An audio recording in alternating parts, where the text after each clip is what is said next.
Doctor Shazia, पहले ज़रा आप अपनी बात भी कंप्लीट कीजिएगा। दूसरा मैं चाहूँगा ज़रा इस पर हम बात करें। ठीक है, ये खिता अभी फिर उस सिचुएशन में नहीं है जिसमें पहले था। अभी आप सारे मान रहे हैं कि थोड़ी डिफरेंट सिचुएशन है।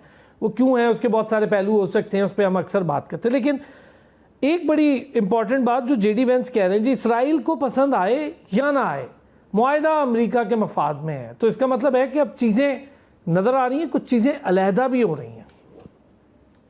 बिल्कुल, जो पाकिस्तान की तरफ से जितना कॉन्फिडेंस था और जितनी उम्मीद दिखाई जा रही थी कि बहुत जल्द जो है एक इस्लामाबाद एकॉर्ड जो है वो होने जा रहा, उसकी उम्मीद है। और ट्रंप और जो प्रेसिडेंट पेजेश्कियान हैं वो एक ही टेबल पे बैठे हुए भी दिखाई दे सकते हैं। और बहुत ज़्यादा इस पे दिन रात एफर्ट्स हो रही थी और अमेरिकन भी और ईरानियंस भी बिल्कुल इस बात को माने हुए थे।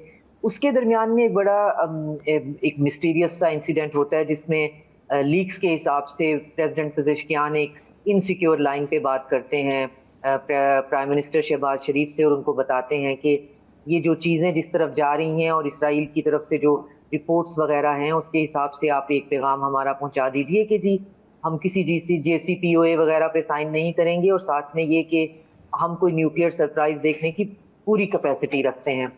इस पे बहुत ढके छुपे लफ्जों में वेस्ट में बात हुई कि ईरान जो है वो न्यूक्लियर किसी भी वक्त अपना तजर्बा करके ये बता सकता है।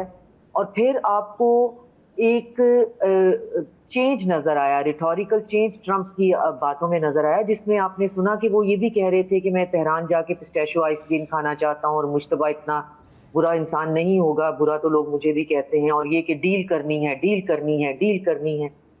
और इसके साथ पैरेलल पे आप देखें वाशिंगटन के अंदर जो पेंटागन में खासतौर पे डेल्टा लेवल की जो है वो सिक्योरिटी चल रही है, क्योंकि एस्पेनाज होने का खतरा है और बहुत ज्यादा उन्होंने वहां पे इसराइली जो है वो स्पाइस पकड़े हैं। अब इन तीन बातों को आप इकट्ठा करें कि इनसिक्योर लाइन को यूज करके जो ईरानियन हैं वो पाकिस्तान के वाया पैगाम पहुंचाते हैं, जो कि ऑलरेडी पहले ही पहुंच जाता है। मल्टीपल एजेंसीज सुन रही होती हैं इनसिक्योर लाइन को कि जी हम समझें आप हमारे पास न्यूक्स हैं।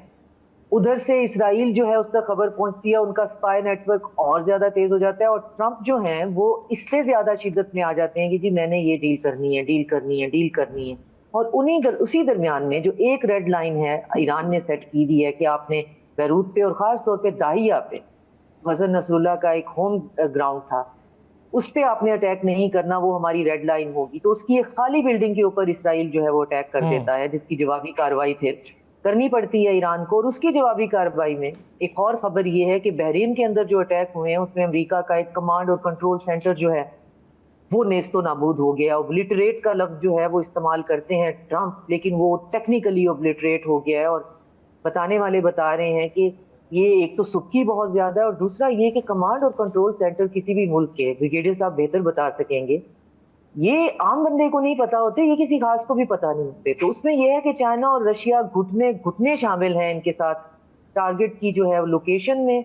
और सही बात है। ये बात सही है, ऑब्वियस है।